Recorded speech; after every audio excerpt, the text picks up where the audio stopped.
Hello everyone, in this video I will show you how to change screen resolution and screen size in Windows. First of all, click on the search bar in the bottom and search for display setting. Click on this display setting option. We can change the scale of the size to become 100% and so on, and also change the display resolution based on option here. And also we can change the display orientation to landscape or portrait, or landscape flip or portrait flip, and another setting like multiple displays and so on.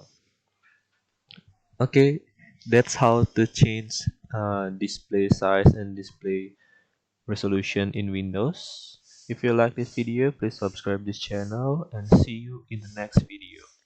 Bye.